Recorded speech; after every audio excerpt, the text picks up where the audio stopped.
આનંદ સ્વરૂપ સ્વામી આપણને કથા વાર્તાનો લાભ આપશે. શ્રી સ્વામિનારાયણ ભગવાનની જય. અક્ષર પુરુષોત્તમ મહારાજની જય. ગુણાતીતાનંદ સ્વામી મહારાજની જય. ભગતજી મહારાજની જય. શાસ્ત્રીજી મહારાજની જય. યોગીજી મહારાજની જય. પ્રમુખ સ્વામી મહારાજની જય. બીએપીએ શતાબ્દી મહોત્સવની જય.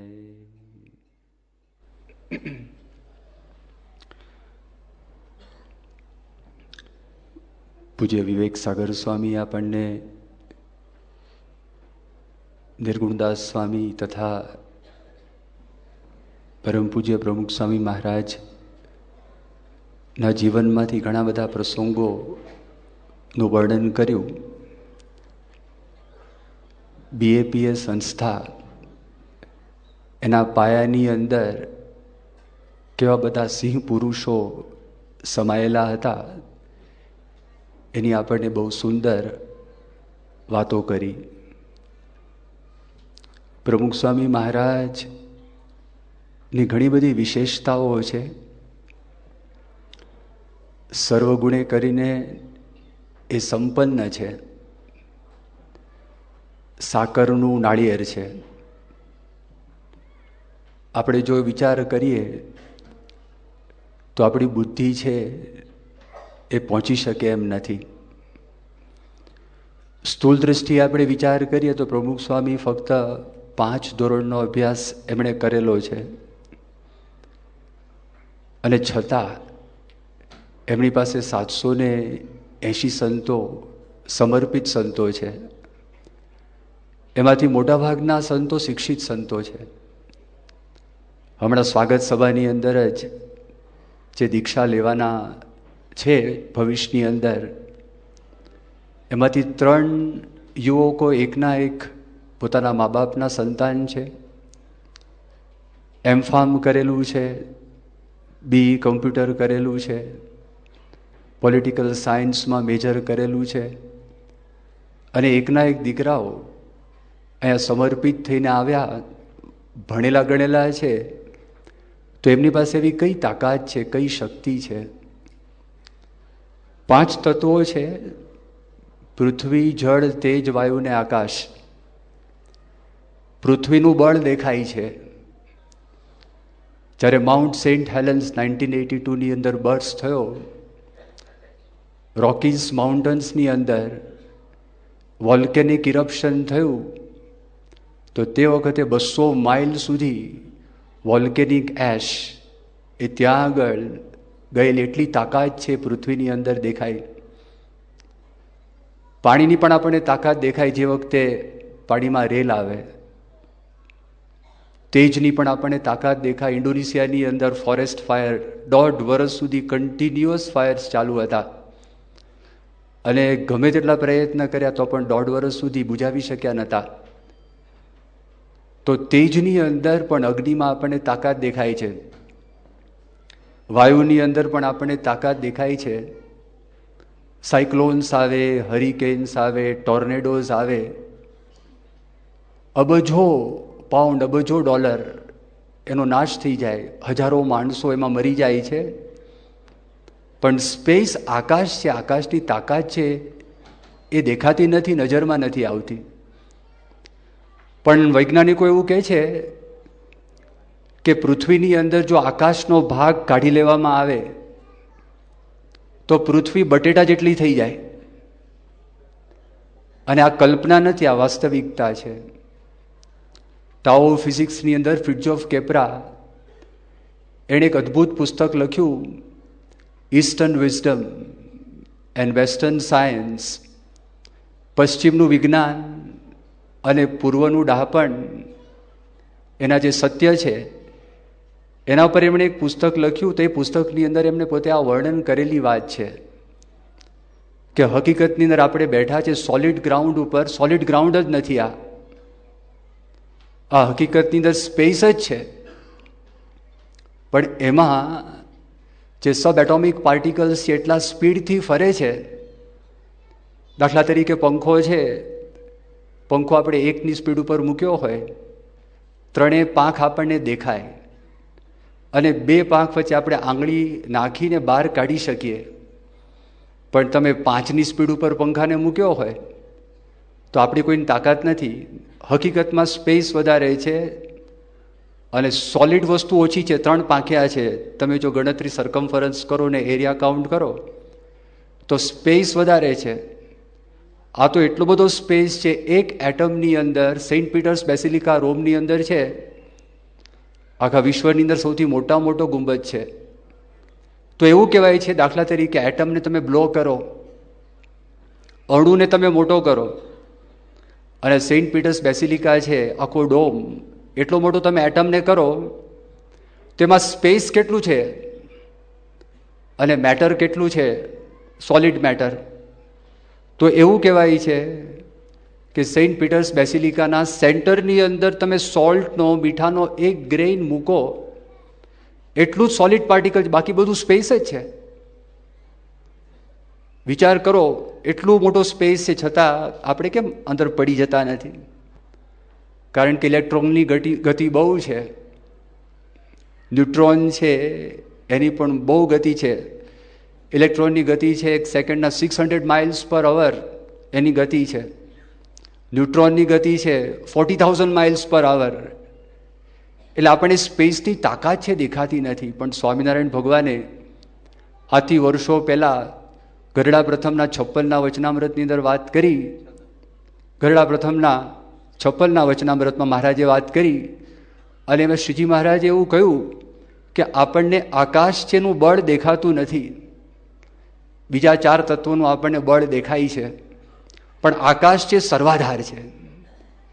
એવી રીતે જે ભગવાનના નિર્માની ભક્ત છે, બહારથી આપણને કશું દેખાતું નથી, પણ એમના માટે સ્વામિનારાયણ ભગવાને ગરડા પ્રથમના 27ના વચનામૃતમાં વાત કરી. એ સંત છે જગતના આધારરૂપ છે. આ આધારરૂપની જ્યારે વાત કરી ત્યારે આપણા મનમાં એમ થાય કે આધાર કેવી રીતે બતાવ્યો?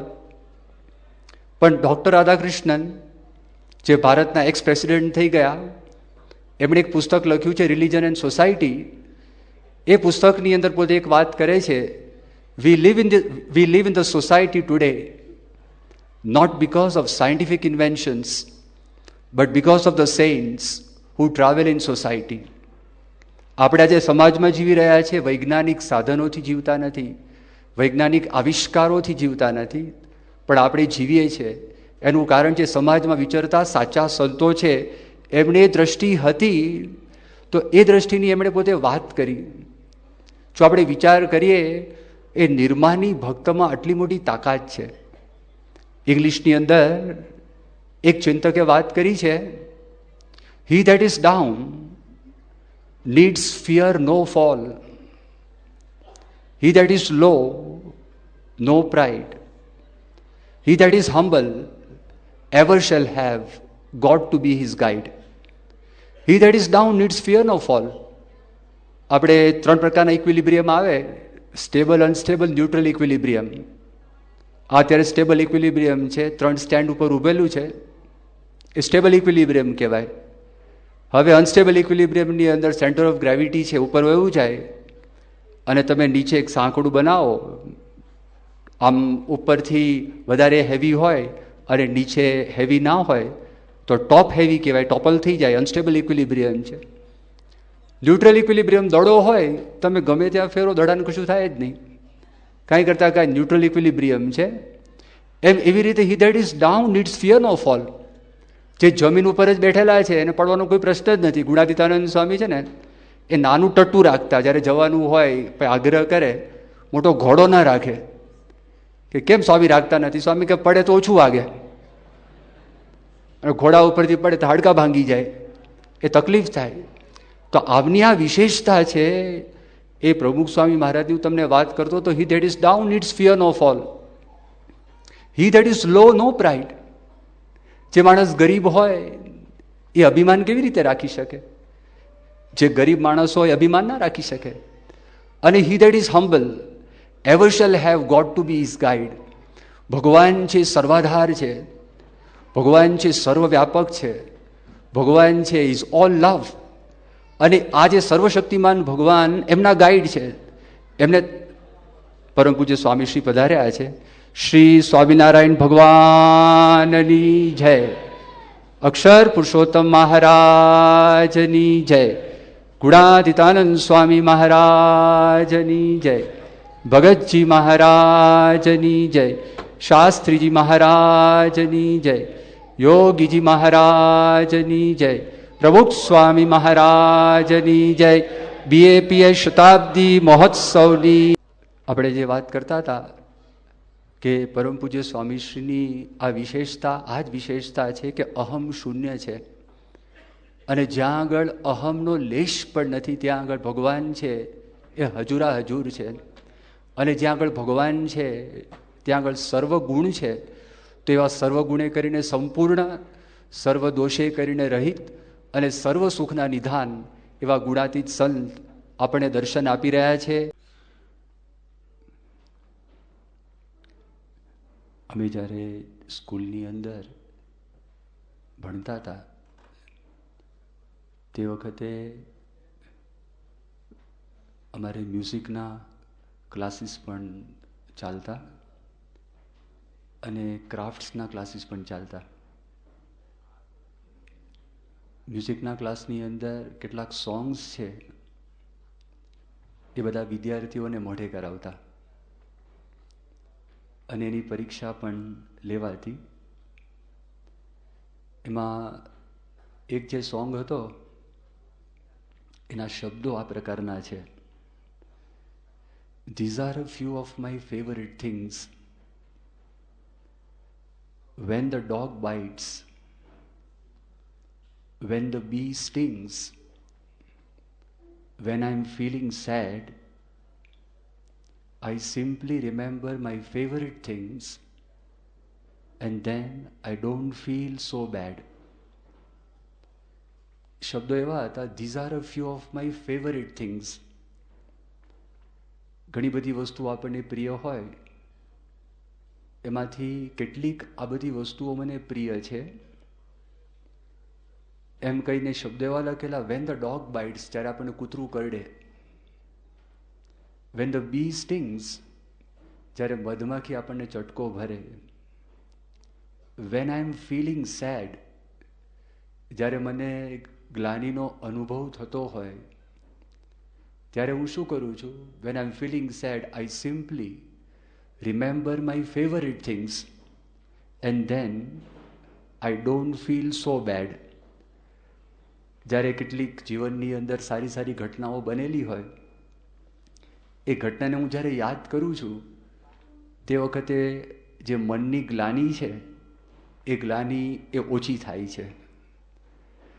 હવે જો આ લૌકિક વસ્તુઓ છે, લૌકિક વસ્તુનું સ્મરણ કરવાથી જો આપણા મનની અંદર ગ્લાની ઓછી થઈ જતી હોય તો ભગવાનને, સંતના ચરિત્ર જ્યારે આપણે સંભાળીએ તો તે વખતે આપણને કેટલો વિશેષ લાભ થાય. શ્રીજી મહારાજે પ્રથમના 3જા વચનામૃતમાં વાત કરી, જો અંતકાળે ભગવાનની મૂર્તિની સ્મૃતિ થઈ આવે તો એ જીવ છે એ ભગવાનના ધામને પામે છે. ગરડા પ્રથમના 38ના વચનામૃતમાં શ્રીજી મહારાજે વાત કરી ભગવાનના ચરિત્રરૂપ ઝાડાને વિશે. જો આપણે આપણા મનને ગૂંચવી મેલીએ તો મનની જે મલિન વાસના છે એ દૂર થઈ જાય છે. મધ્યના 35ના વચનામૃતમાં શ્રીજી મહારાજે એવી વાત કરી કે ગમે તેટલું આપણને દુઃખ પડે, સ્વરૂપાનંદ સ્વામીને દેહની બહુ પીડા થઈ, આત્માને ઘણા દેખતા, ભગવાન શ્રીજી મહારાજની મૂર્તિને પણ અખંડ દેખતા, પણ જ્યારે ભગવાનના ચરિત્રો સાંભળ્યા તે વખતે દેહની પીડા હતી એમને શાંત થઈ ગઈ. મધ્યના 58ના વચનામૃતમાં શ્રીજી મહારાજે વાત કરી કે સંપ્રદાયની પુષ્ટિ કેવી રીતે થાય. સંપ્રદાય એટલે બધા હરિભક્તો સંતો છે એ સંપ્રદાયની અંદર આવે, એની જ્યારે પુષ્ટિની વાત કરે તો પુષ્ટિ કેવી રીતે થાય? તો તે વખતે પણ શ્રીજી મહારાજે વાત કરી કે જે હેતુ માટે પોતાના ઈષ્ટદેવનો આ પૃથ્વી ઉપર જન્મ થયો હોય ત્યાંથી લઈને અંતર્ધાન થાય ત્યાં સુધીના એમના જે ચરિત્રો છે એ પ્રાકૃત ભાષાની અંદર હોય અથવા તો સંસ્કૃત ભાષાની અંદર હોય, પણ એ ચરિત્ર એ કરીને જ સંપ્રદાયની પુષ્ટિ થાય છે, કારણ કે એમાં ઈષ્ટદેવનો મહિમા એ સહેજે આવી જાય છે અને ધર્મની વાત પણ સહેજે આવી જાય છે. તો આપણા માટે બહુ જ અનુકૂળ એક સરળ ઉપાય કલ્યાણનો શ્રીજી મહારાજે આપણને બતાવેલો છે.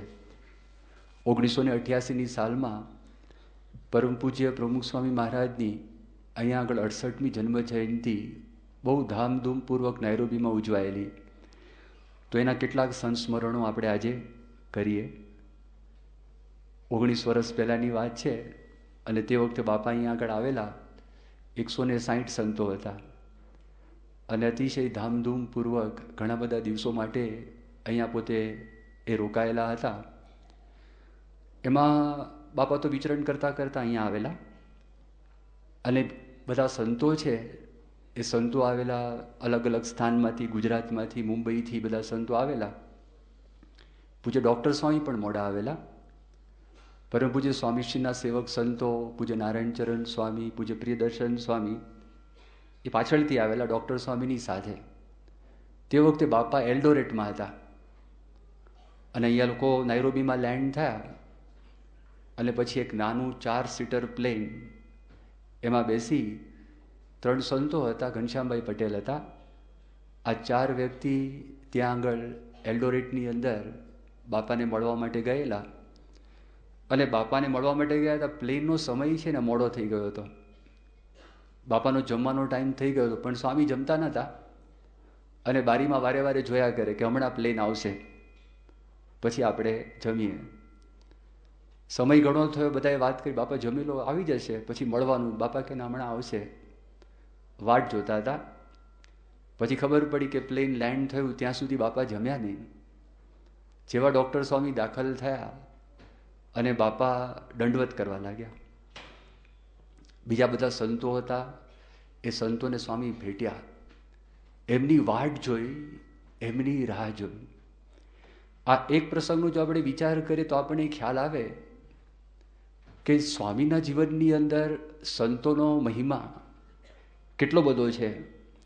સામાન્યપણે આપણે કોઈ વ્યક્તિને પગે લાગીએ, એ વ્યક્તિ આપણા કરતાં મોટા હોય તો આપણે એમને પગે લાગીએ.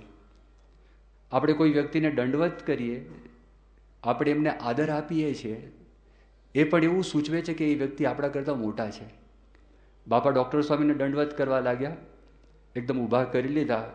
સ્વામી એમને ભેટ્યા પણ ખરા અને સંતોને પણ ભેટ્યા. જો આ નિર્માનીપણું છે ને એક વિશેષ ગુણ છે, અતિ વિલક્ષણ ગુણ છે. કોઈના હૃદય સુધી પહોંચવું હોય, પહોંચવા માટે પણ એમને કોઈ સ્વાર્થ નથી. ગઈકાલે આપણે સભામાં વાત કરી કે યોગીજી મહારાજને કોઈ સ્વાર્થ નહોતો, છતાં યોગીજી મહારાજે બાળમંડળ છે એ બાળમંડળની પોતે સ્થાપના કરી. મેં ડૉક્ટર સ્વામીની વાત કરી, પણ તમામ સંતો માટે આવો ભાવ. બાપા નકરુની અંદર હતા અને કનુભાઈનું ઘર, અને કનુભાઈના ઘરની અંદર પાછળ જે ગેરેજ, મંદિર અને ગેરેજનો ભાગ, ત્યાં આગળ બધા સંતો પંક્તિમાં જમતા હતા. અને સ્વામી આવ્યા, પધરામણી કરીને આવેલા, કોઈને ખ્યાલ નહીં, બધા જમતા હતા. અને બાપાએ પાઘ પહેરેલી, જેવા દાખલ થયા પાઘ આપી દીધી અને સંતોને જોઈને એકદમ નમસ્કાર કર્યા. પણ એટલા ભાવથી, એટલા પ્રેમથી નમસ્કાર કર્યા.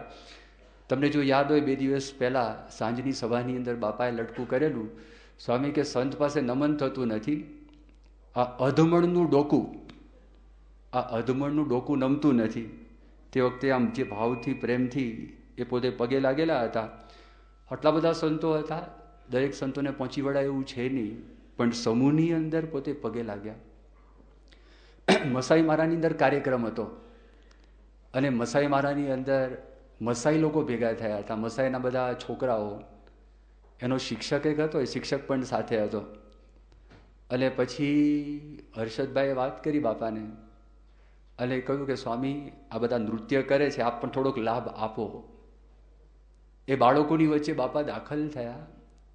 એ મુખ્ય વ્યક્તિ હતો, એની પાસે પેલો દંડ હતો અને સ્વામી વચ્ચે આવ્યા અને વચ્ચે આવીને સ્વામી પહેલાં તો જોવા લાગ્યા કયા પ્રકારનું નૃત્ય છે. ટીટોળો હોય તો નાચેલા છે, કંઈક લૌકિક આપણું જે ગુજરાતનું બધું નૃત્ય છે એ નૃત્ય તો કરેલું. આ નૃત્ય કેવું તો જોવા લાગ્યા તો હું એ જે કરતા હતા અને એની સાથે એ બાપા એકદમ ભળી ગયા, બધા ખુશ થઈ ગયા. પણ તે વખતે એમનો જે ભાવ, તે વખતે એમનો જે ચહેરો, હવે માણસને છે ને શરમ લાગે. આવડતું ન હોય ને નાચતા, અને તે વખતે તમને ઊભા કરીને વાત કરે કે તમારે નાચવાનું છે ને આ કરવાનું છે, તો માણસને શરમ લાગે. જો સ્વામીનો આપણે વિચાર કરીએ તો ત્યાં આગળ પોતે દાખલ થઈ ગયા, ભળી ગયા, સ્મૃતિ પણ આપી, રાજી પણ કર્યા. આવી જે વ્યક્તિ છે ને અહમ શૂન્ય વ્યક્તિ હોય તો એની પાસે ભગવાન હોય. મુક્તાનંદ સ્વામી પોતે વાત કરી છે, અને મુક્તાનંદ સ્વામી પોતે એવું બોલ્યા, હું ટળે હરી ઢૂંકડા તે ટળાઈ દાસે રે. હું ભાવ ટળે. ભગવાનને પ્રાપ્ત કરવા માટે જો કોઈ મોટું આવરણ મનુષ્ય માત્રને નડતું હોય, એ આવરણ છે અભિમાનનું આવરણ. શ્રીજી મહારાજે વાત કરી કે દરેક વ્યક્તિના મનમાં એવો વિચાર આવે છે કે મારા જેવો કોઈ બુદ્ધિશાળી નથી, મારા જેવો કોઈ નથી. અને એ જે વ્યક્તિ છે તો એ વ્યક્તિ ભગવાનને પ્રાપ્ત કરવા હોય તો ભગવાનને પ્રાપ્ત કરવા માટે ત્યાં આગળ સંપૂર્ણ ખાલી થઈને આવવું પડે. આપણે કાંઈ જ નથી, આપણને કશું જ આવડતું નથી, ભગવાનની વાતમાં તો હું કાંઈ સમજતો જ નથી. એ જે પ્રથમના 67ના વતનામૃતમાં શ્રીજી મહારાજ સત્પુરુષના ગુણ પ્રાપ્ત કરવાની વાત કરે છે, એ આ વાત છે. તમે જુઓ, જ્યાં આગળ નીચાણવાળી જમીન હોય ત્યાં પાણી ભરાય, ખાડો હોય ત્યાં પાણી ભરાય. એક વખત એવો પ્રસંગ થયેલો 1973માં, પરમ પૂજ્ય સ્વામી શ્રી બોચાસણથી ભાદરણ પધારેલા. ભાદરણમાં જૂનું મંદિર, તમે મંદિરમાં દાખલ થાવ તો ત્યાં આગળ જમણી બાજુ એક રૂમ, ત્યાં સવારના પોરમાં સ્વામી નાસ્તો કરતા હતા. અમદાવાદના એક બાળક રાજેશ પોંડા કરીને પ્રમુખ સ્વામી મહારાજ પાસે એક વાત બોલ્યા. વાત એ જ હતી કે સ્વામીજી જે ઉપદેશ આપેલો હતો એ ઉપદેશના અનુસંધાનમાં એમને સ્વામિનારાયણ હરે પ્રમુખ સ્વામી મહારાજે વાત કરી. કારણ કે બાપા બોલેલા હતા, વચ્ચે આપણે સાંભળ્યું સ્વામિનારાયણ હરે શ્રીજી મહારાજે વાત કરી. હમણાં છોકરાઓ જે સંવાદ કરતા હતા ગઈકાલે કે પરમ દિવસે એવું બોલેલા, તો સ્વામિનારાયણ હરે પ્રમુખ સ્વામી મહારાજે વાત કરી કે આપણે ટેકરા જેવા ન થવું પણ ખાડા જેવા થવું. સ્વામી જમતા હતા, જમતા જમતા બોલ્યા કે એમ નહીં, ખાડા જેવા નહીં પણ સમુદ્ર જેવા થવું. ખાડામાં ઓછું પાણી આવે, એ પાણી સુકાઈ જાય. સમુદ્રનું પાણી છે એ કોઈ દિવસ સુકાય નહીં. તો જો સ્વામીના જીવનમાં આપણને દેખાય છે કોઈ પ્રકારનું અભિમાન નથી, ભગવાન છે, ભગવાનનો ટેકો છે. મસાઈ મારાની અંદર જે ફિગ ટ્રી લોજ હતી એના માલિક એક સરદારજી હતા. ત્યાં સ્વિમિંગ પુલનું ઉદ્ઘાટન કરેલું, અને સ્વિમિંગ પુલનું ઉદ્ઘાટન પછી આ સરદારજી રાજી થયા. રાજી થઈને પ્રમુખ સ્વામી મહારાજને એક સીસમની લાકડી આપેલી.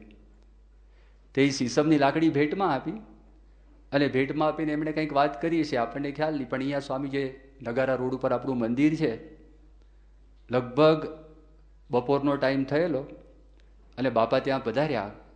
એક પગથિયું ચડ્યા, તરત મંદિર આવે, આપણો હોલ આવે.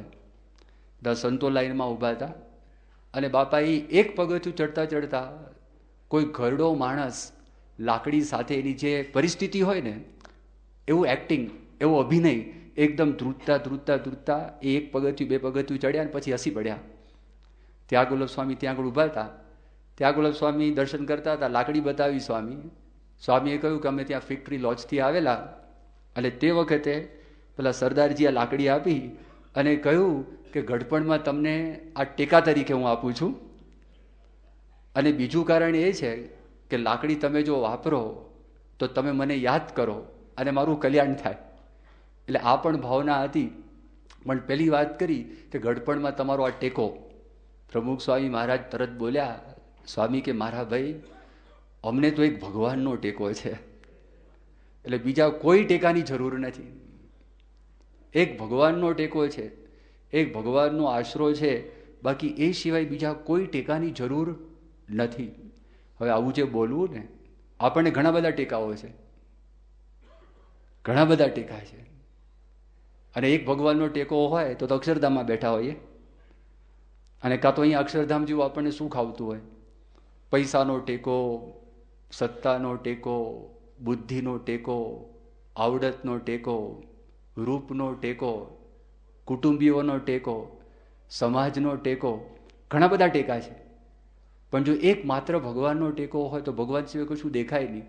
એ જૂના મંદિરની અંદર બાપાનો રૂમની બહાર સ્વામી બેઠા હતા અને નાની ગલી છે, તમે આગળ જાઓ તો રસોડું આવે અને આમ બાપા બેઠા હતા.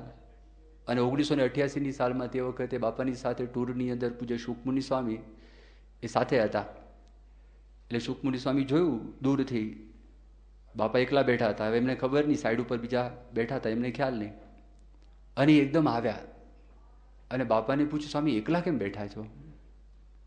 બાપા કે એકલો ક્યાં બેઠો છું, સાથે શ્રીજી મહારાજ, ગુણાતીતાનંદ સ્વામી, ભગતજી મહારાજ, શાસ્ત્રીજી મહારાજ, યોગીજી મહારાજ અને બધા મુક્તો સાથે જ છે. એકલો ક્યાં આગળ બેઠો છું? એમ સ્વામી બોલ્યા. હવે જો એ બોલ્યા તે વખતે જોઈ જ રહ્યા. એમણે કીધું કે સ્વામી મને તો કંઈ દેખાતું નથી. સ્વામી કે શું જોવું છે? એ માથું પકડ્યું અને માથું પકડી અને સ્વામી એકદમ નજીક લઈ ગયા પોતાના માથાની સામે.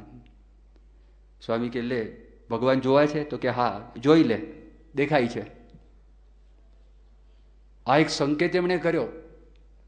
હવે જો શ્રીજી મહારાજે વચનામૃતમાં વાત કરેલી છે, મહારાજે સારંગપુરનું 10મું વચનામૃત, એ વચનામૃતમાં શ્રીજી મહારાજ બોલ્યા કે આવા જે સંત આપણને પ્રાપ્ત થાય તો એ સંતના આપણને દર્શન થાય છે તો તે વખતે આપણે એવું માનવું કે મને સાક્ષાત્કાર ભગવાનના દર્શન થયા છે, એમ માનવું. એવી શ્રીજી મહારાજે સારંગપુરના 10ના વચનામૃતમાં પોતે આજ્ઞા કરી છે, પોતે બોલેલા છે. સમાધિમાં જઈને જેને જોવાનું છે પ્રત્યક્ષપણે દેખાય છે. પ્રમુખ સ્વામી મહારાજ શરૂઆતમાં જ્યારે આવેલા અને એમણે દીક્ષા ગ્રહણ કરેલી તે વખતે એક પ્રભુદાસભાઈ બારોટ કરીને હતા, એ સમાધિ બતાવતા. શાસ્ત્રીજી મહારાજે સમાધિ પ્રકરણ શરૂ કરેલું હતું. તે વખતે સ્વામીના મનમાં એમ કે બધા સમાધિમાં બેઠા હોય છે અને સમાધિમાં સ્વામિનારાયણ ભગવાનના દર્શન થાય, લાવ જોઉં તો ખરા કે સમાધિ કેવી છે. પ્રમુખ સ્વામી તે વખતે ઉંમર નાની અને ત્યાં આગળ બેઠા હતા. નિર્ગુણ સ્વામી ત્યાંથી પસાર થયા. એ નાનદા અહીં કેમ બેઠો છે, ઊભો થા. તે પ્રમુખ સ્વામીને ઊભા કર્યા, ઊભો થા, ઊભો થા. અને ઊભો થઈને શાસ્ત્રીજી મહારાજ પાસે લઈ આવે કે આ તમારો શાસ્ત્રી. એ ત્યાં બેઠો હતો. પછી શાસ્ત્રીજી મહારાજે બહુ પ્રેમથી પૂછ્યું કે શું કરવા બેઠા હતા? કે આ તો બધી વાત સાંભળી હતી, સમાધિની વાતો, કે સમાધિની અંદર શ્રીજી મહારાજના દર્શન થાય તો મારા મનમાં એમ કે મહારાજના દર્શન આપણે કરીએ. આ જો મનુષ્ય ચરિત્ર કરે છે. શાસ્ત્રીજી મહારાજે પૂછ્યું સમાધિમાં શું જોવું છે? મહારાજને જોવા જ, કે સમાધિમાં જેને જોવા જ અત્યારે દેખાય છે, દર્શન કરી લે. આ સ્વામી પોતે બોલ્યા, વાત કરી. એટલે આવી જ વાત જે સ્વામી આ બોલ્યા અને કહ્યું, શુકમુનિને વાત કરી, ભગવાનના દર્શન કરવા છે તો ભગવાનના દર્શન તમે કરી લો. આવા જે સંત છે ને, તો એ સંત થકી ભગવાનનું ધામ પણ દૂર નથી.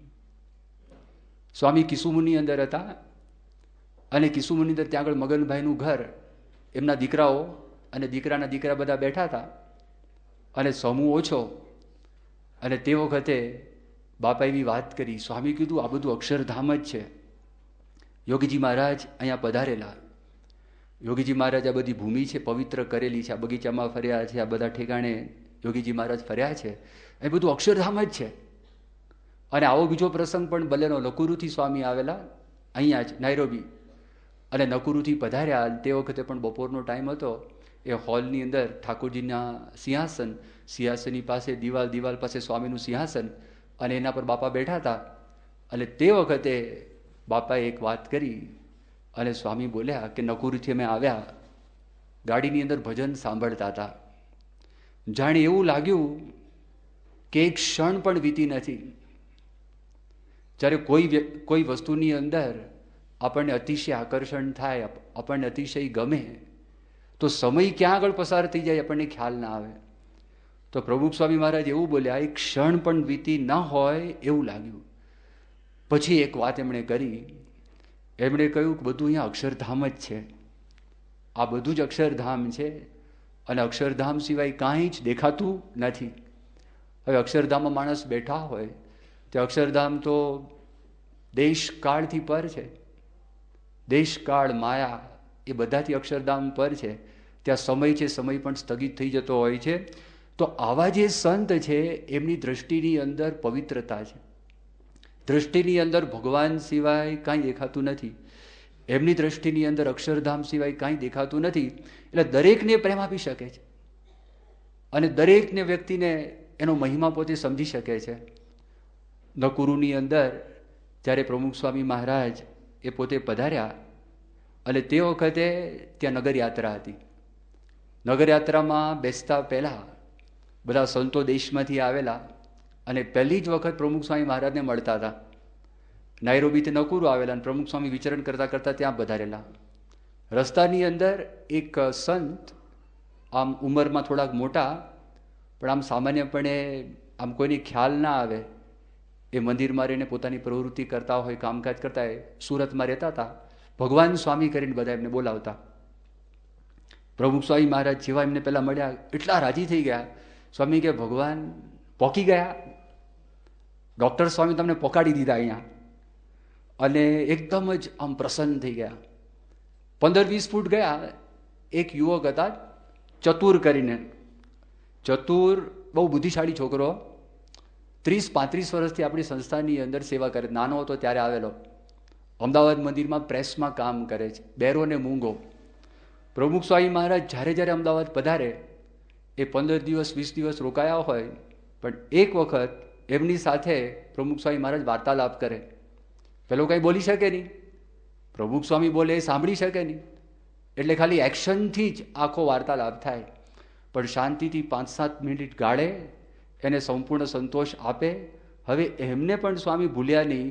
88ની સાલમાં પ્રમુખ સ્વામી મહારાજ એમને અહીં આગળ લઈ આવ્યા અને ત્યાં રસ્તાની અંદર પાગ પહેરેલી સભામાં જવાનું બાકી છે, નગરયાત્રામાં પેલું બેસવાનું, ફ્લોટમાં બેસવાનું બાકી છે, અને તે વખતે પ્રમુખ સ્વામી મહારાજ એની સાથે બધું એક્શન કરવા લાગ્યા. કેવી રીતે આવ્યા, પેલો કે આમ પ્લેનની અંદર, અને કેવું છે, બધી જ વાત ત્યાં 5-7 મિનિટ માટે કરી, રાજી થઈ ગયા.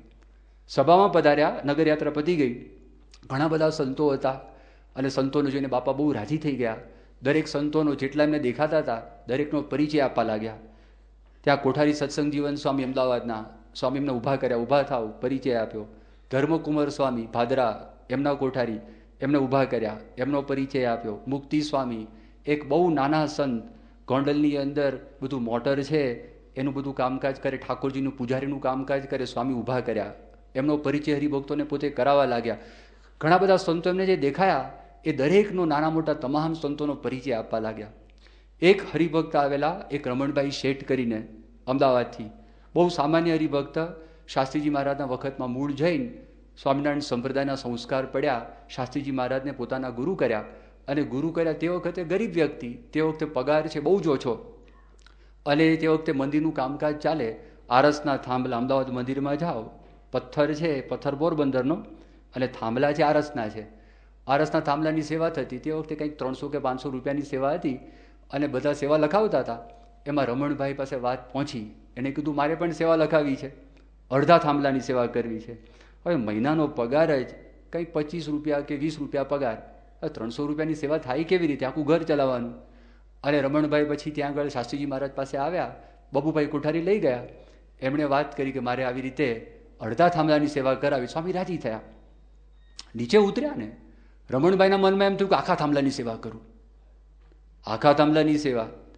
તો ફરી વખત લઈ આવ્યા. શાસ્ત્રીજી મહારાજ ત્યાં બેઠા હતા અને શાસ્ત્રીજી મહારાજને વાત કરી કે સ્વામી એમની ઈચ્છા છે આખા થાંભલાની સેવા કરું. સ્વામી કેમ? ઊભા થઈ ગયા. શાસ્ત્રીજી મહારાજ ધબ્બો આપ્યો. શાસ્ત્રીજી મહારાજ કે આ અમારા અક્ષરધામના શેઠ છે. એ રાજી થઈ ગયા.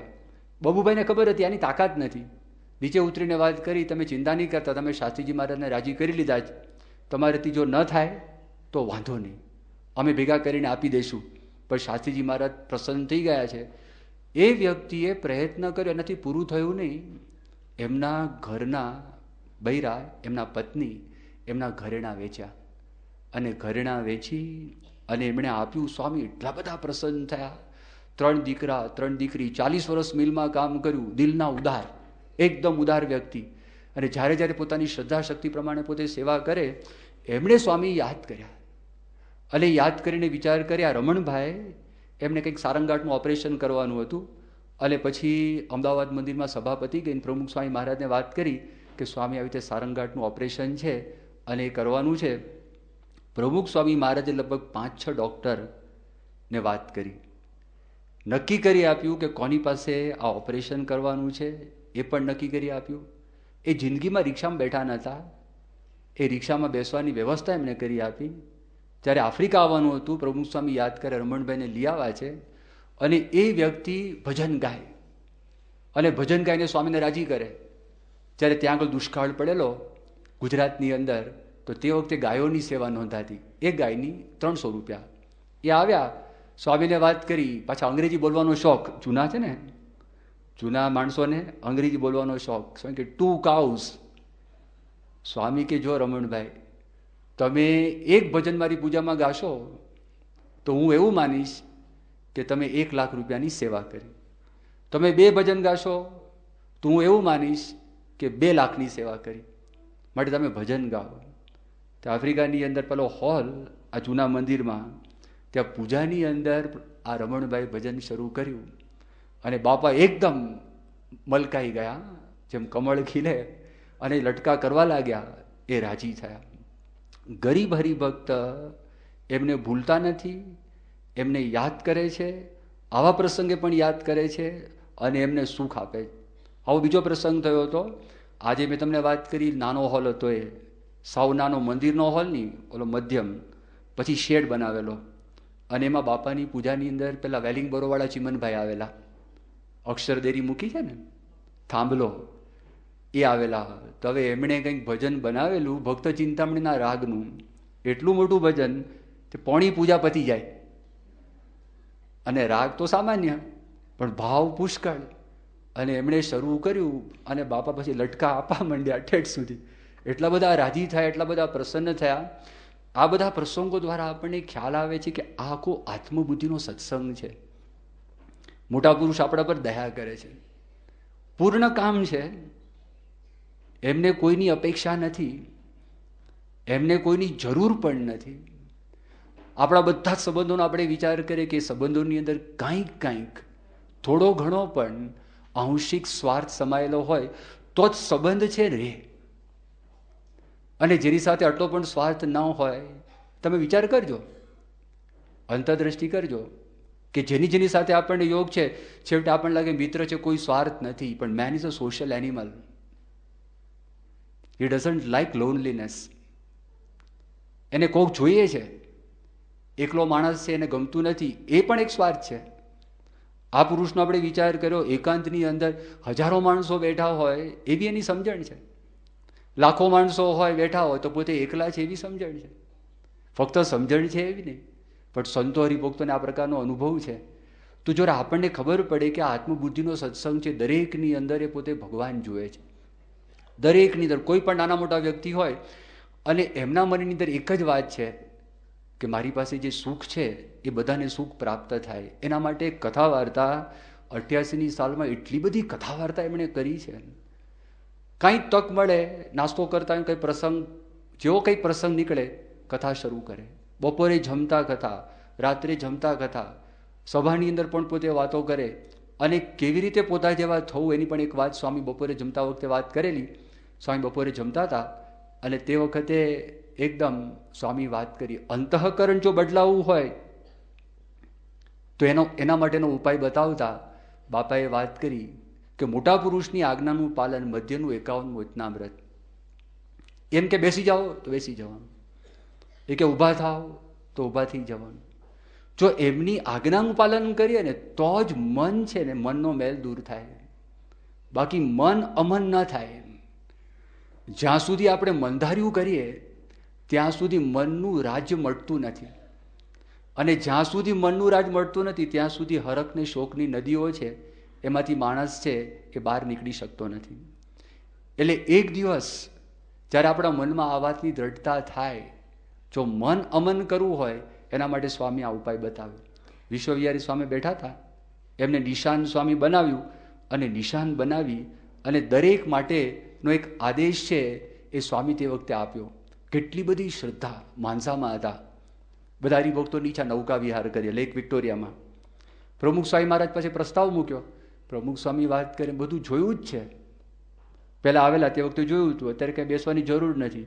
બાપા કે બધું મને અહીં બેઠા બેઠા ખબર, જો અહીંયા આ ટાપુ છે, અહીંયા આ છે, અહીંયા આ છે, અહીંયા આ છે, બધું મને દેખાય છે. હરિભક્તોએ બહુ આગ્રહ કર્યો, બહુ વિનંતી કરી. બાપા કે સારું. એ બેઠા હોડીની અંદર, અને જેવા હોડીમાં બેઠા અને કોઈક વ્યક્તિએ વાત કરી, અને વ્યક્તિએ શરૂઆત કરી કે ભાઈ આજે આ શુભ દિવસ છે અને આજે આ વાત છે જન્મ દિવસ છે, એવી એમણે વાતની શરૂઆત કરી.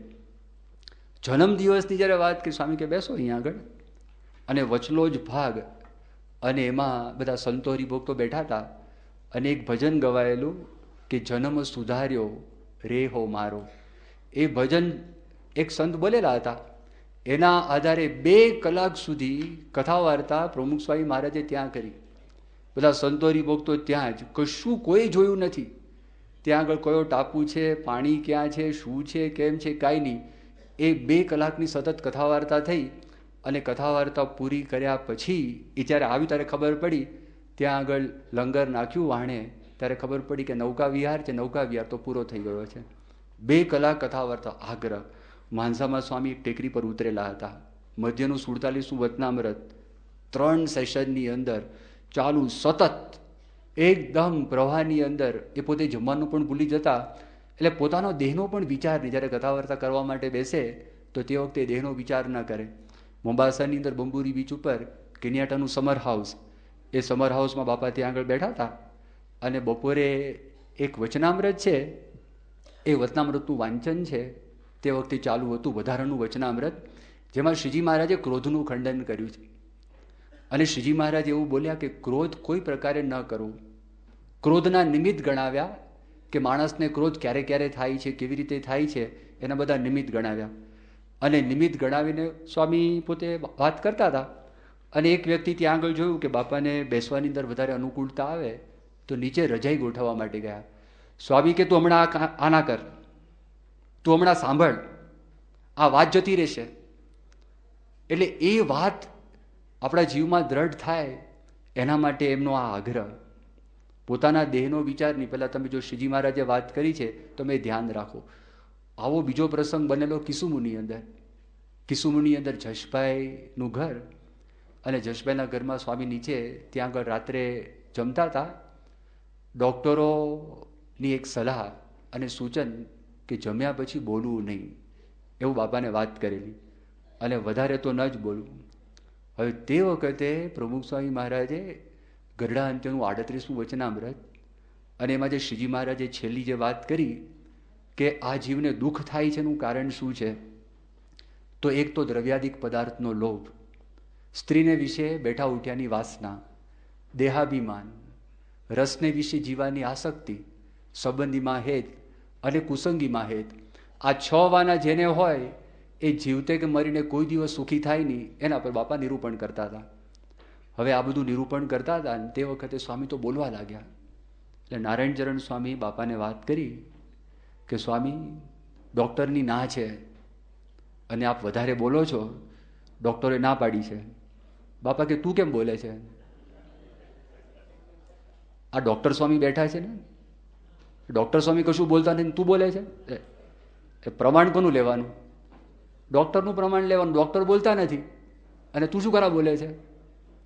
એટલે એમનાથી તો કંઈ બોલાયું નહીં, બંધ થઈ ગયા. એટલે ડૉક્ટર સ્વામી સાંભળતા હતા. બાપાએ બોલવાની શરૂ કર્યું, અને 3-4 વાક્ય સ્વામી બોલ્યા, અને ડૉક્ટર સ્વામી પછી બોલ્યા કે મર્યાદા પૂરી થઈ છે. અને જેવું કહ્યું મર્યાદા પૂરી થઈ છે, તરત જ પડદો પડી ગયો. બોલવાનું બંધ કરી દીધું, ઇન્સ્ટન્ટ બંધ કરી દીધું. એટલે જો પોતે કથા વાર્તાની અંદર જ્યારે પોતે વાત કરતા હોય તો તે વખતે એટલી બધી શ્રદ્ધા, તો એમના મનમાં એક જ વાત છે. શ્રીજી મહારાજે અંત્યના 24ના વચનામૃતમાં કહ્યું કે રાત દિવસ અમે આ કથા વાર્તા કરીએ છીએ, તેનો હેતુ શું છે?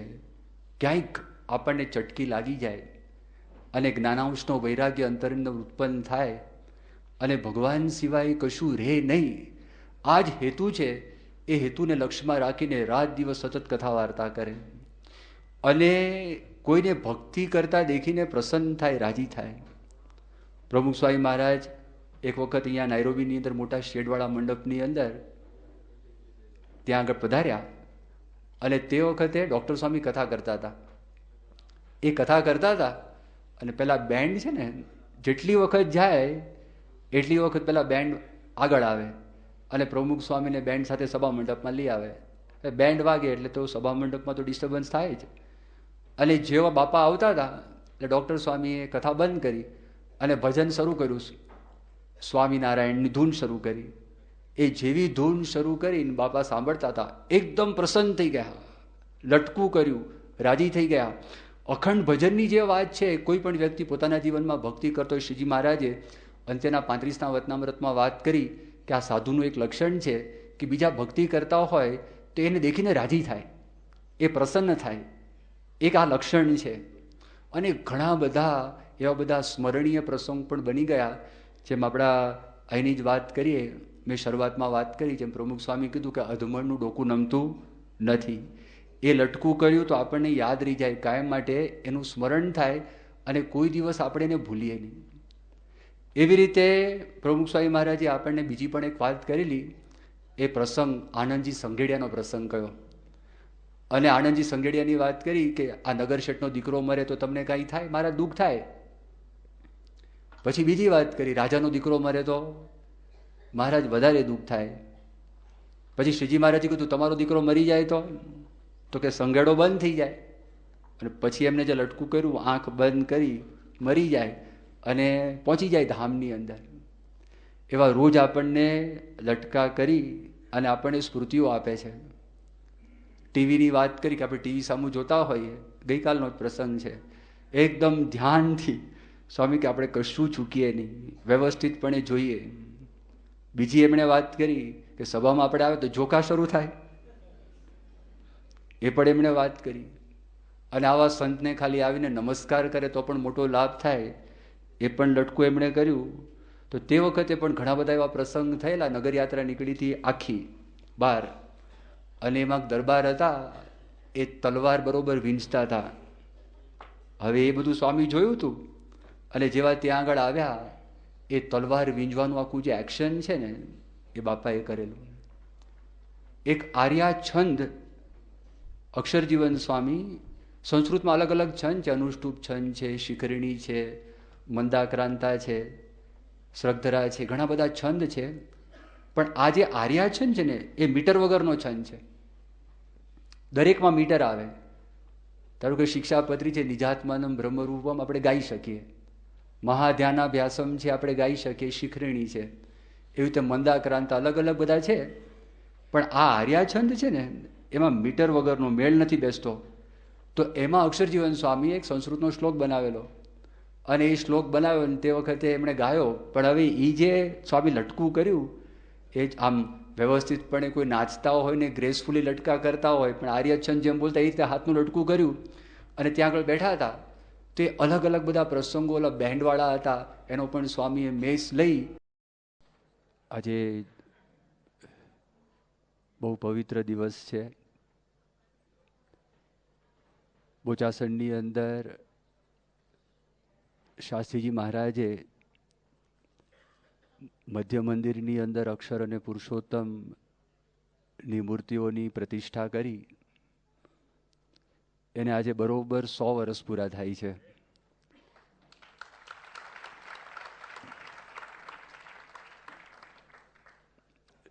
તિથિ પ્રમાણે એ આજનો દિવસ છે. શાસ્ત્રીજી મહારાજ જ્યારે નાના હતા તે વખતે ધૂળમાંથી મંદિર બનાવતા,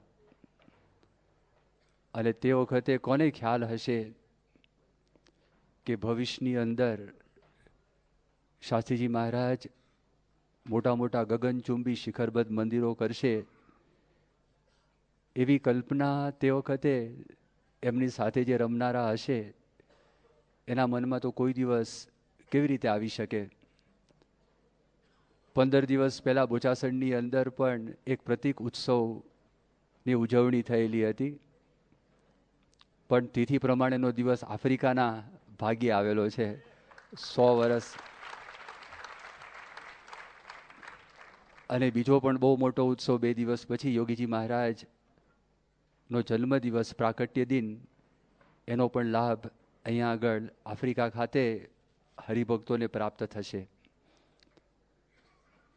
શાસ્ત્રીજી મહારાજ આ લોકમાં પધાર્યા અને આ લોકની અંદર શાસ્ત્રીજી મહારાજ પ્રગટ થયા.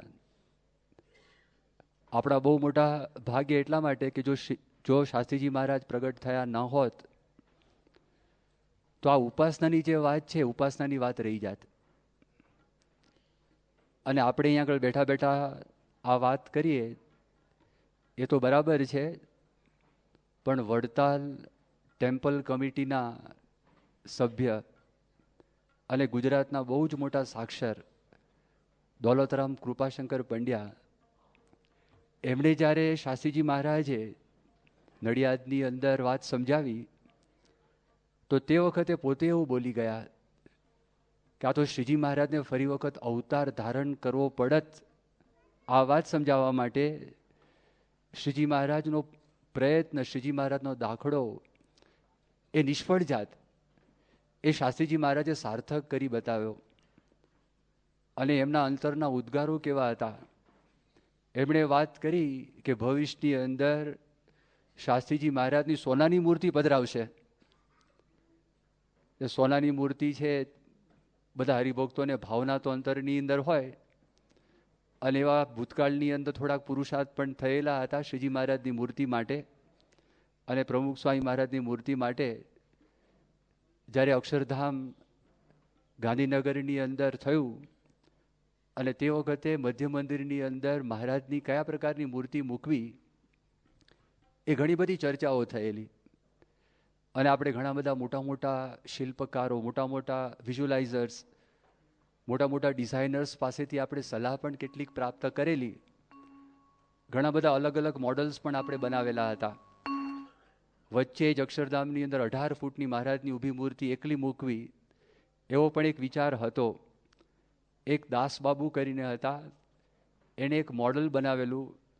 અક્ષરધામની અંદર ઠેઠ ઉપર સુધી ઘુમટ સુધી એક મોટો પહાડ જાય, સૌથી ઉપર શ્રીજી મહારાજની મૂર્તિ, પછી ગુણાતાન સ્વામીની મૂર્તિ, એમ કરતાં કરતાં નીચે પ્રમુખ સ્વામી મહારાજની મૂર્તિ આવે. એનું પણ મોડલ તૈયાર થયેલું હતું. એક સૂચન એવું પણ આવેલું હતું કે આપણે સોનાની જ શ્રીજી મહારાજ 49 વર્ષ આ પૃથ્વી પર રહ્યા તો 49 કિલોની એક મૂર્તિ સોનાની આપણે મૂકવી. ભલે એ મૂર્તિ થોડીક નાની થાય પણ એ સોનાની કિંમત છે. જેમ એસ્ટ્રોનોટ્સ પહેલી વખત મૂન ઉપર ગયા અને ત્યાંથી પથ્થર લાવ્યા તો આખા વર્લ્ડની અંદર એનું એક્ઝિબિશન કરેલું, અલગ અલગ રીતે ડિસ્પ્લે કરતા હતા. એમાં એક ડિસ્પ્લે એવો હતો કે બહુ જ મોટો હોલ હોય, હોલના સેન્ટરની અંદર ફક્ત એક પથ્થર રાખેલો હોય અને ટ્રાવેલેટર ઉપર બધા માણસો છે એ કન્ટિન્યુઅસ મૂવ થતા હોય. તો અવડા મોટા હોલની અંદર centre of attraction, focus of attraction એક જ વસ્તુ હોય તો માણસનું ધ્યાન ત્યાં આગળ કેન્દ્રિત થાય. એ પણ એક ડિસ્પ્લેનો એક વિચાર આવેલો નહીં પણ હકીકતમાં કરેલું. તો એવો એક વિચાર પણ મનમાં હતો કે 49 કિલોની મૂર્તિ એ વચ્ચે મૂકી દેવી. તો તે વખતે બાપાએ એક વાત કરેલી. બાપાએ કહ્યું કે આપણે સોનાની મૂર્તિ પધરાવી નથી, પણ એ ભાવ આવે સોના જેવો એવું તમે કરો, કારણ કે સિક્યુરિટીની માથાકૂટ બહુ થાય. મહેસાણાની અંદર જ્યારે મંદિર થયું ત્યારે મહેસાણાની અંદર પણ વીરચંદભાઈ મોદી બહુ ઉત્સાહી. એ વીરચંદભાઈ મોદીએ વાત કરી કે સ્વામી આપની સોનાની મૂર્તિ પધરાવી. સ્વામી કે રહેવા દો, આ સારા છે. સ્વામી કે પાછા મારા હાથ પગ કોઈ કાપી જાય. ગમત કરી, હાથ પગ ચોર આવીને કાપી જાય કે સોનાની મૂર્તિ છે. પણ એ જે દોલતરામ કૃપાશંકર બોલેલા તો એવું નહીં, પણ અક્ષરધામ દિલ્હીની અંદર સુવર્ણ મંડિત મૂર્તિ, ગોલ્ડ પ્લેટેડ મૂર્તિ શાસ્ત્રીજી મહારાજની ત્યાં આગળ છે. અને શાસ્ત્રીજી મહારાજની અલગ અલગ બધી તમે જુઓ ત્યાં મુદ્રાઓ છે. જેમ ગુણાતીતાનંદ સ્વામી હાથ જોડીને એ બેઠા છે તો એ દાસભાવની મુદ્રા છે. ભગતજી મહારાજ પાસે પુસ્તક છે એ જ્ઞાન મુદ્રા છે. શાસ્ત્રીજી મહારાજના બંને હાથ આમ છે, આ અર્પણ મુદ્રા છે. એમને આખું જીવન અક્ષર અને પુરુષોત્તમ માટે, આ મંદિર માટે શાસ્ત્રીજી મહારાજે સમર્પિત કર્યું. અને આ પૃથ્વીનું તળ રહે ત્યાં સુધી અને અક્ષરરૂપ થઈને પુરુષોત્તમની ભક્તિ કરવી, આ જે વાત છે એ શાસ્ત્રીજી મહારાજે અતિશય દયા કરી, અતિશય કૃપા કરીને આ વાત આપણને આપેલી છે. જો આ સંસ્થાને 100 વર્ષ પૂરા થાય છે તો સંસ્થા એટલે શું એનો અર્થ પણ આપણને એકદમ ક્લિયર મનની અંદર હોવો જોઈએ. સંસ્થાની અંદર 2 મુખ્ય પાસા આવે. એક જંગમ પાસું છે અને એક સ્થાવર પાસું છે. તો જંગમ પાસું એટલે જે હાલી શકે, ચાલી શકે, જે મોબાઈલ આપણે કહીએ, એ જે પાસું છે એ જંગમ પાસું કહેવાય. સ્થાવર એટલે હલનચલન ના થઈ શકે, સ્થાવર પાસું કહેવાય. તો સંસ્થાની અંદર આ બંને વસ્તુ આવે. જંગમ પાસાની અંદર મુખ્ય સત્પુરુષ છે, ગુણાતીત સંત છે, એનો આત્મા છે, એનો પ્રાણ છે. પછી સંતો અને હરિભક્તો અંદર આવે.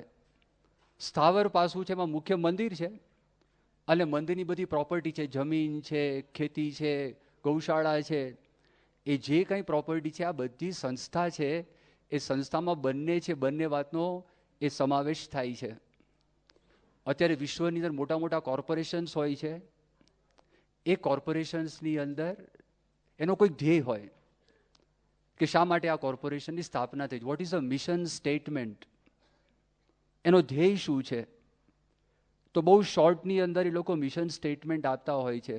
ફોર્ડ કંપની છે, ક્રાઇસલર છે, જનરલ મોટર્સ છે, IBM છે, મોટી મોટી કંપનીઝ છે. મિશન સ્ટેટમેન્ટ પ્રાપ્ત કરવા માટે ઘણી વખત 2-3 મહિના સુધી લોકો ચિંતન કરતા હોય છે. ઘણી વખત તો 6 મહિના સુધી વિચાર કરે અને વિચાર કર્યા પછી એક મિશન સ્ટેટમેન્ટ ઉપર આવે. દાખલા તરીકે માઇક્રોસોફ્ટ છે, એપલ કંપની છે. તો એક એપલ કંપની અથવા તો માઇક્રોસોફ્ટ કંપની, એમાં સ્ટીવ જોબ્સ એપલ કંપનીની અંદર 6 મહિના સુધી એ લોકોએ મોટા મોટા એક્ઝિક્યુટિવ્સને ભેગા કર્યા અને ભેગા કરીને એક મિશન સ્ટેટમેન્ટ ઉપર આવ્યા. ડુ નો ઇવલ, થિંક નો ઇવલ. કોઈનું ખરાબ ન ચિંતન કરવું, ખરાબ વિચાર ન કરવો. એ વિચાર કર્યો.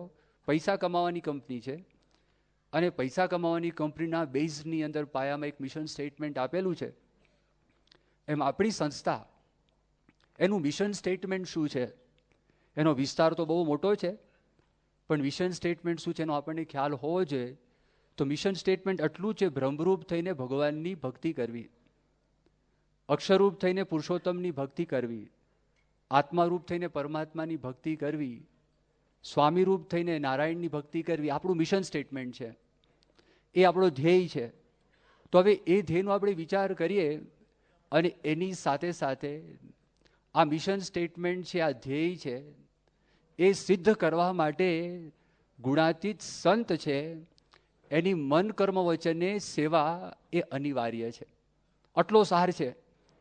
આપણી આ જે સંસ્થા છે, નાના મોટા તમામ, એના મનની અંદર આટલી વાત હોવી જોઈએ કે તમારો સંસ્થાનો ધ્યેય શું છે.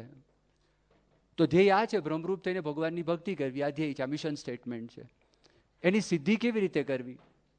તો ગુણાતીત સંત, જે બ્રહ્મરૂપ સંત હોય, એની મન કર્મ વચને આપણે સેવા કરીએ તો આપણે પણ બ્રહ્મરૂપ થઈને ભગવાનની ભક્તિ એ કરી શકીએ. એનો મૂળનો વિચાર કરો. શાસ્ત્રીજી મહારાજ, તો શાસ્ત્રીજી મહારાજ પોતે બ્રહ્મરૂપ હતા અને શાસ્ત્રીજી મહારાજ પોતે અખંડ એ પુરુષોત્તમ નારાયણની ભક્તિ કરતા હતા. હવે જે બ્રહ્મરૂપ હતા સ્વામી, તેનું પોતે પ્રવર્તન બધું કર્યું. તો બ્રહ્મરૂપ હતા એટલે એમના જીવનની અંદર જે શ્રીજી મહારાજે વાત કરી કે ધર્મ, જ્ઞાન, વૈરાગ્ય, ભક્તિથી પરિપૂર્ણ હતા. શાસ્ત્રીજી મહારાજનો આપણે વિચાર કરીએ, એમના જીવનની અંદર નાનામાં નાનો ધર્મ હતો અને ધર્મનું મૂળ એવું નિષ્કામ ધર્મ, એ પણ શાસ્ત્રીજી મહારાજના જીવનમાં દ્રઢ હતું. જો ધર્મનો આપણે વિચાર કરીએ, એક પ્રસંગ એવો હતો, શાસ્ત્રીજી મહારાજ માંદા પડેલા હતા અને સ્વામીને ઝાડા થઈ ગયા હતા, ડાયરિયા. એટલે વારે વારે સ્વામીને શૌચવિધિ કરવા માટે જવું પડે. હવે શૌચવિધિ કરવા માટે જાય તો સંતોનો તો નિયમ છે, સ્નાન કરવું પડે અને સ્નાન કરીને 17 વખત હાથ ધોવાના. તો ઘણું કરીને આણંદની અંદર આ પ્રસંગ થયેલો હતો અને શાસ્ત્રીજી મહારાજ શૌચ કરીને આવે પછી સ્વામી 17 વખત હાથ ધોય પછી સ્નાન કરે, એ બધો કાર્યક્રમ ચાલુ હતો. એક હરિભક્તો બહુ ઉત્સાહી હતા અને બહુ નિષ્ઠાવાળા હરિભક્ત હતા. એમણે સ્વામીને વાત કરી કે સ્વામી, વારે વારે આપને આ 17 વખત હાથ ધોવાના છે. જો હું જાણું છું કે આપ તો મહારાજનું સ્વરૂપ છો, નખથી શિખા પર્યંત દિવ્ય છો, આપના બધા જ ચરિત્ર એ કલ્યાણકારી છે, દિવ્ય છે, મને મનુષ્યભાવ આવે એવો છે નહીં. માટે હું તમને વિનંતી કરું છું કે તમે એક કામ કરો, આ 17 વખત હાથ ધોવાનું રહેવા દો. આપણે 2 જણા છીએ, કોઈ જોતું નથી. શાસ્ત્રીજી મહારાજ કે શ્રીજી મહારાજ તું જુએ છે કે નથી જોતા? તો પહેલી તો એ વાત કરી. પછી શાસ્ત્રીજી મહારાજ તો એકદમ ચરોતરમાં પ્રગટ થયેલા હતા, એટલે ચરોતરી ભાષા થોડીક આવે. શાસ્ત્રીજી મહારાજ કે આજે તું મને હાથ ધોવાની ના પાડે છે, કાલે પૂંછ ધોવાની ના પાડીશ. સ્વામી એકદમ કડક થઈ ગયા અને સ્વામી આવું બોલ્યા. હવે આ નાનો એક નિયમ છે, કોઈ માણસ કદાચ 17 વખતને બદલે કંઈ 15 વખત ધોવે કે 12 વખત ધોવે તો કંઈ મોક્ષ નથી થવાનું, કલ્યાણ નથી થવાનું. પણ જો શાસ્ત્રીજી મહારાજના જીવનની અંદર આ નાનામાં નાનો ધર્મ હતો. શ્રીજી મહારાજે વાત કરી છે, ગરડા અંત્યનું 38મું વચનામૃત છે. એ વચનામૃતની અંદર શ્રીજી મહારાજ આ વાત કરે છે કે ભગવાનનું અલ્પ વચન હોય અને અલ્પ વચનમાં ફેર પડે તો પોતે એમ માનતો હોય કે મહત વચનમાં ફેર પડ્યો જ એવા જે ભગવત ભક્ત મોટા સાધુ તે સાથે પોતાના જીવને જડી દેવો. આ શ્રીજી મહારાજે અંત્યના 38ના વચનામૃતમાં વાત કરી છે. આપણા બહુ મોટા ભાગ્ય છે. ઘણી વખત તો આપણને ખબર પડતી નથી એકાદશી ક્યારે આવી ને એકાદશી ક્યારે ગઈ, કારણ કે ગુજરાતી કેલેન્ડર આવી ગયા. તો ગુજરાતી કેલેન્ડરમાં જૂના બધાને ખબર હોય, પણ નાના બાળકો હોય, કિશોરો હોય, યુવકો હોય, જોતા ના હોય. ઇંગ્લિશ કેલેન્ડર ક્યારે એકાદશી આવે ને ક્યારે ગઈ એ પણ જતી રહે. પણ નાના નિયમમાં કોઈ દિવસ ફેરફાર નહીં. અને બહુ મોટો નિયમ છે એ નિષ્કામ ધર્મ છે. એ બહુ મોટી વાત છે, સાધુ હોય કે ગ્રહસ્થ હોય. શ્રીજી મહારાજે લોયાના 6ઠ્ઠા વચનામૃતમાં વાત કરી. મહારાજે કહ્યું એવો એક ધર્મ કયો છે કે જે ધર્મની અંદર બીજા બધા ધર્મોનો સમાવેશ થઈ જાય. ત્યારે શ્રીજી મહારાજે જવાબ આપ્યો કે નિષ્કામ ધર્મ એક એવો ધર્મ છે કે એ ધર્મની અંદર બીજા બધા જ ધર્મોનો સમાવેશ થઈ જાય છે. એ જો બરોબર દ્રઢપણે પાલન કરે. ભગતજી મહારાજનું શિષ્યત્વ એ શાસ્ત્રીજી મહારાજે સ્વીકાર કર્યું અને પછી તમે જો શું થયું. 12 કર્યા, એમને ધોળા પહેરાવવાની વાત આવી, ધોળા પણ પહેર્યા. અને પહેરીને જ્યારે શાસ્ત્રીજી મહારાજ મહુવાની અંદર સમાગમ કરવા માટે ગયેલા અને તે વખતે શાસ્ત્રીજી મહારાજ એ પોતે જોડી માગતા. એક દિવસ ઉપવાસ જોડી માગવાની, બીજે દિવસે જમવાનું. તલ ગાજરડા ગામમાં ગયેલા અને આ 2 પવિત્ર સંતો એ હતા અને સાથે એમની જોડના એક સાધુ હતા નારાયણચરણ દાસ કરીને, કેશવ પ્રસાદ દાસ પણ હતા. એ જ્યારે એ જોડી માગતા હતા તો તે વખતે ત્યાંના તલ ગાજરડા ગામના ભાઈએ વાત કરી કે હાથીની અંબાડી ઉપર શોભે એવા આ સંત છે, એને આજે ભિક્ષા માગવી પડે છે. આ પ્રાગજીનું કર્તવ્ય છે, આ ભગતજી મહારાજને લીધે આમ છે. તો તરત જ શાસ્ત્રીજી મહારાજે એ ભગતજી મહારાજનો પક્ષ રાખ્યો અને કે ભગતજી મહારાજને લીધે જ અમે આ સત્સંગની રીત પ્રમાણે વર્તીએ છીએ. એ બધી વાતો ભગતજી મહારાજને ખબર પડી. ભગતજી મહારાજ બહુ રાજી થાય છે. એક દિવસ પરીક્ષા કરી. ભગતજી મહારાજ બોલ્યા કે મારે લીધે તમારે સહન કરવું પડે છે. મારા મનમાં એક વિચાર આવે છે, તમે આ ત્યાગાશ્રમ છોડી દો અને ત્યાગાશ્રમ છોડીને તમે ગ્રહસ્થાશ્રમમાં જાઓ, તમારું કલ્યાણ કરીશ. ગ્રહસ્થનું કલ્યાણ તો છે જ ને. ત્યાગી ગૃહિનો મેળ નથી. જેની સમજણ મોટી એ મોટો. જનક રાજાનું વચનામૃત મહારાજે વાત કરી કે ત્યાગી ગૃહિનો તો મેળ નથી. આ બધી વાતો પાછી વચનામૃતમાં મહારાજે કરેલી જ છે. માટે તમે ત્યાગાશ્રમ મૂકી દો. તો તે વખતે શાસ્ત્રીજી મહારાજે વાત કરી કે નિષ્કામ ધર્મ છે એનું યથાર્થ પાલન કર્યા સિવાય ભગવાનના ધામની પ્રાપ્તિ થતી જ નથી. ગીતાની અંદર પણ આ વાત લખેલી છે કે વ્યવસ્થિતપણે પાલન થાય. યદક્ષરમ વેદવિદો વદંતી વિશંતિ યદ્યતયો વિતરાગાહ બ્રહ્મચર્યમ ચરંતી યદ ઇચ્છંતો બ્રહ્મચર્યમ ચરંતી તે તત્પદમ સંગ્રહેણ પ્રવક્ષ્ય. કે જે ઈચ્છા રાખે છે ભગવાનના ધામની પ્રાપ્તિ કરવા માટે, તો એ જો બ્રહ્મચર્યનું પાલન કરે તો ભગવાનના ધામની પ્રાપ્તિ થાય. ભગતજી મહારાજ બહુ રાજી થયા. ભગતજી મહારાજ કે મારો મત પણ એ જ છે, મારા મનમાં પણ એ જ છે કે મારે તમને ગ્રહસ્થાશ્રમ તો કરાવવો જ નથી. એ પાક્કી દ્રઢતા હતી.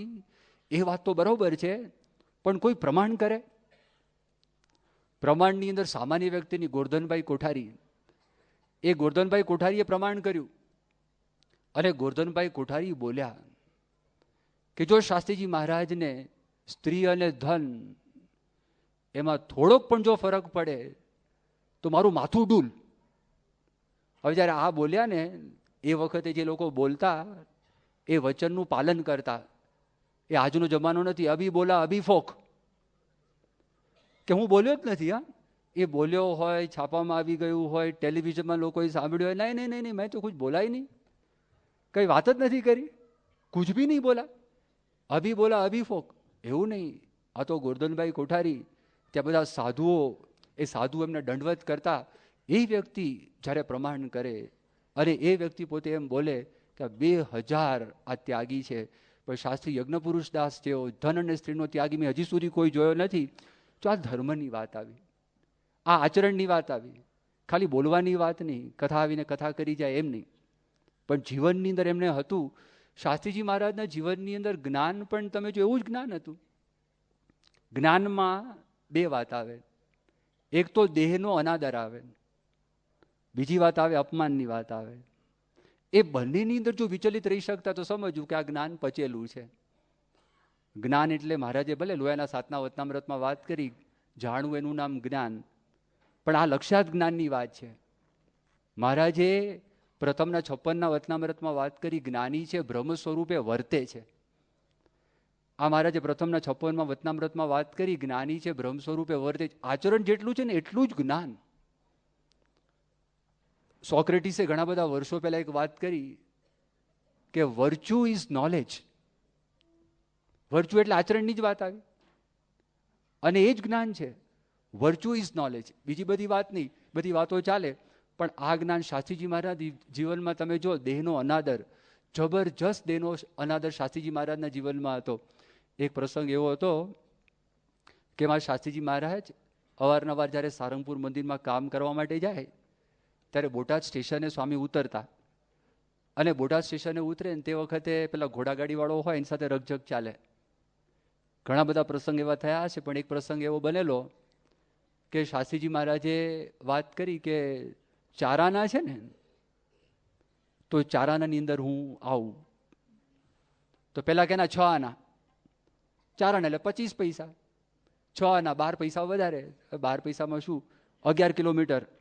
શાસ્ત્રી મહારાજ કે ના, 70 વર્ષની એમની ઉંમર હતી, પણ ફક્ત આ સંસ્થાના 2 આના બચે એના માટે શાસ્ત્રીજી મહારાજ પોતે એ માથા ઉપર પોટલા લઈ એમની સાથે જોડના હતા. 11 કિલોમીટર શાસ્ત્રીજી મહારાજ 70 વર્ષની ઉંમરે પોતે ગયા. 3rd ક્લાસની અંદર હંમેશા પોતે મુસાફરી કરતા. આણંદ સ્ટેશન ઉપર 4 વખત શાસ્ત્રીજી મહારાજે ધક્કા ખાધા, અને ગમે તેટલી ગળદી હોય ઝૂંપડીમાં રહેતા. જ્યારે હરિભક્તો વાત કરતા, સ્વામી તમે આ ઝૂંપડીની અંદર રહો છો, તમારા માટે મકાન, તે સ્વામી કે મારા માટે બરોબર છે. ગાડીની વાત કરતા, નિર્ગુણ સ્વામી બહુ પ્રયત્ન કર્યા, સ્વામી ના પાડતા. શાસ્ત્રીજી મહારાજ કે જોગી ફરશે. મકાનની વાત આવે કે સ્વામી કે જોગી મકાનમાં રહેશે, પણ પોતે એટલો બધો દેહનો ભીડો, દેહનો અનાદર અને સંસ્થાનું મમત્વ શાસ્ત્રીજી મહારાજે પોતાના દેહ માટે.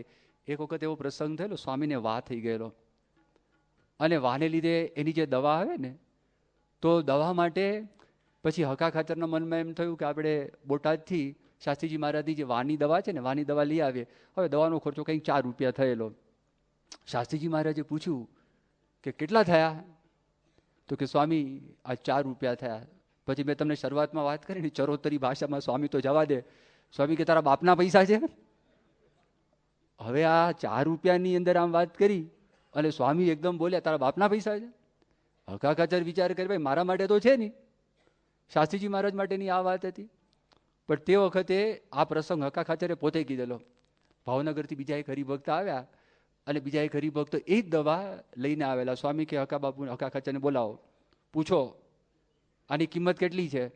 તો 2 રૂપિયા. સ્વામી કે આ 2 રૂપિયાનો ખર્ચો વધારે કેમ કર્યો? એટલે પોતા માટે એ સ્વામી આવું કરતા. 85 વર્ષની ઉંમર હતી. કુંડળના એક વૈદ હતા, અને કુંડળના વૈદને ત્યાં પધરામણી કરવાની હતી. અને પધરામણીમાં એકદમ ત્યાં આગળ પેલા ભાઈ આવ્યા ને, દીકરો, કે સ્વામી પધરામણીમાં આવવાનું છે. સ્વામીનું આ પગ છે ને, ઘૂંટણ એ સોજી ગયેલા હતા, અને સ્વામી સૂતા હતા, પલંગ ઉપરથી ઊભા થઈ શકતા ના તેવી પરિસ્થિતિ હતી. પણ પહેલાં એ વિનંતી કરી, સ્વામી કે મારે આવું છે.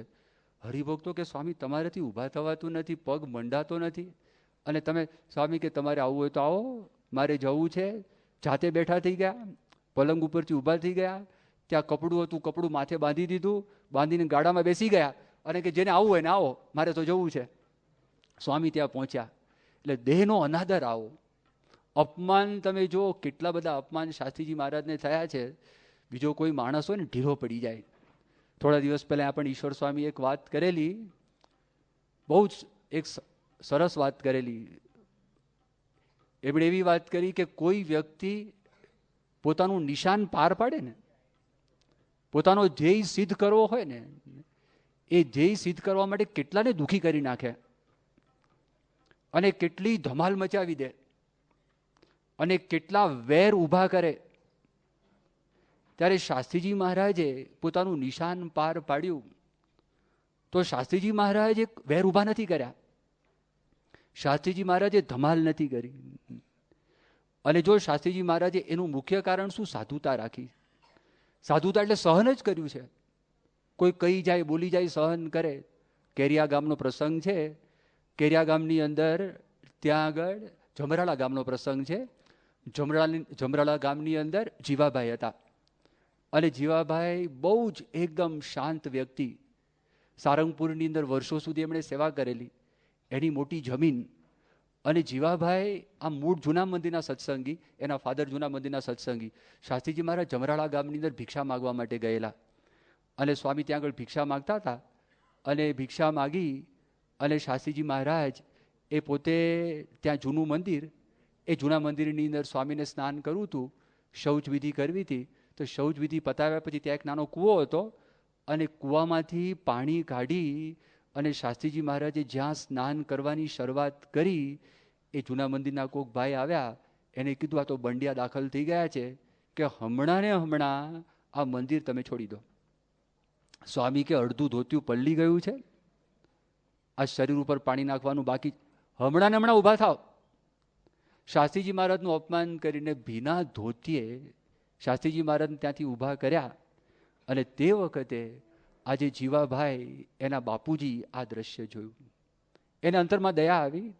એ પણ જૂના મંદિરના સત્સંગી હતા. એમણે બાજુમાં શાસ્ત્રીજી મહારાજને પધરાવ્યા કે સ્વામી તમે શાંતિથી અહીંયા સ્નાન કરી લો, ભલે ગામના લોકોને જે વિરોધ કરો એ ભલે વિરોધ કરતા, હું જૂના મંદિરનો છું, બધી વાત સાચી, પણ તમે સ્વામિનારાયણના સાધુ છો અને તમારું આવી રીતે અપમાન થયું અને તમે એમને એમ જાઓ એ ઠીક નહીં. એમના ઘરમાં સ્વામીએ સ્નાન કર્યું અને પછી એ જીવાભાઈના પિતાશ્રીએ વિનંતી કરી કે સ્વામી અહીંયા તમે જમીને જાઓ, ઠાકોરજીનો ટાઈમ થઈ ગયો છે. સ્વામી કે ના, મારે ઉતાવળ છે, જવું છે. પણ સ્વામી તમે મારા ઘરમાં આવ્યા છો અને આ સ્નાન કર્યું, પ્રસાદીને તમે જમીને જાઓ. સ્વામી કે ના, મારે જમવું નથી. સ્વામી કે આ જોડીની અંદર જે લોટ આવ્યો છે ને, અહીંથી હું સારંગપુર જઈશ અને સારંગપુર ગયા પછી ત્યાં સંતો હરિભક્તો જે મંદિરનું કામકાજ કરે છે ને, આ લોટમાંથી એ લોકો રસોઈ રાંધશે અને ઠાકોરજીને થાળ કરશે અને ત્યાર પછી જમવા ભેગા થશે ત્યારે એને મળશે. અને હું અહીંયા આગળ જમીને જઈશ તો ત્યાં આગળ કેવી રીતે થવાનું છે?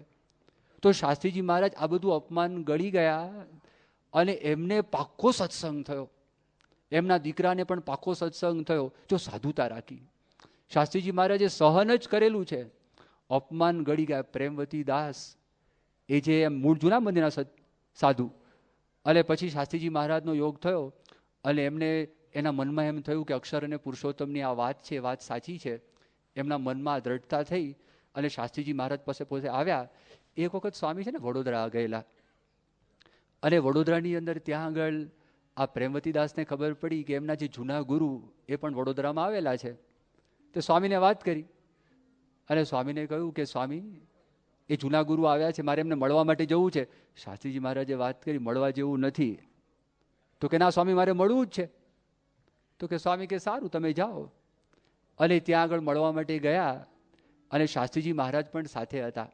શાસ્ત્રી મહારાજ કે હું પણ તમારી સાથે આવું, અને પહેલાં કંઈક ગયેલા. અને શાસ્ત્રીજી મહારાજ ત્યાં આગળ જેવા ગયા અને પહેલાં એ જોયું કે સ્વામી આવેલા છે અને આવીને તરત એમણે વાત કરી કે તમે મારા ગુરુને બગાડ્યા છે, અરે મારા શિષ્ય એને તમે લઈ ગયા છો.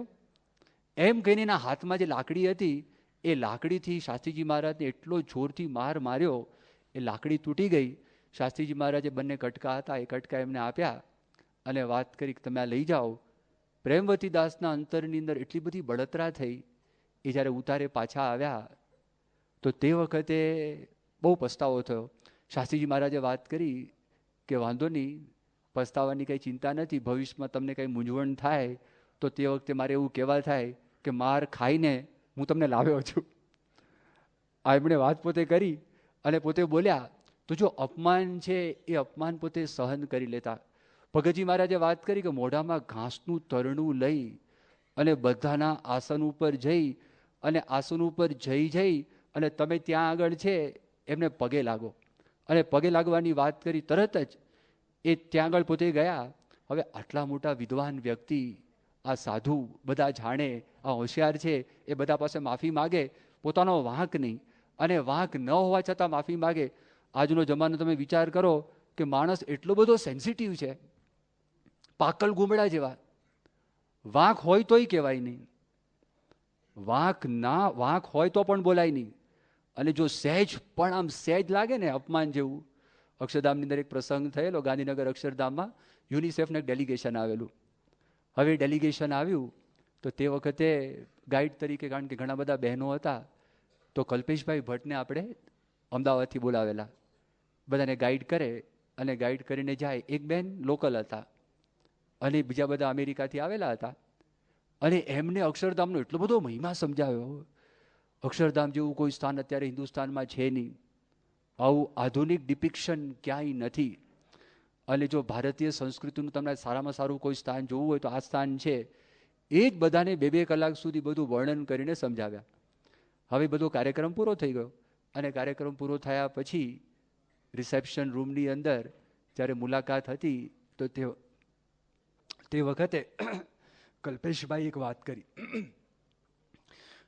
એમણે એવું કહ્યું કે આપણે થોડાક વિભાગ કરવાના છે અને વિભાગની અંદર સંતો છે, જે પુરુષ વર્ગ છે એમની સાથે બેસીને વાત કરશે અને જે મહિલા વર્ગ છે એની સાથે હું વાત કરીશ. હવે એટલી વાત કરીને પહેલાં જે બેન જે અક્ષરધામનો અતિશય મહિમા કહેતા હતા અને એમને એટલું બધું દુઃખ થયું કે અમે સાધુને કેમ ના મળી શકીએ, આ ડિસ્ક્રિમિનેશન શા માટે, વાય.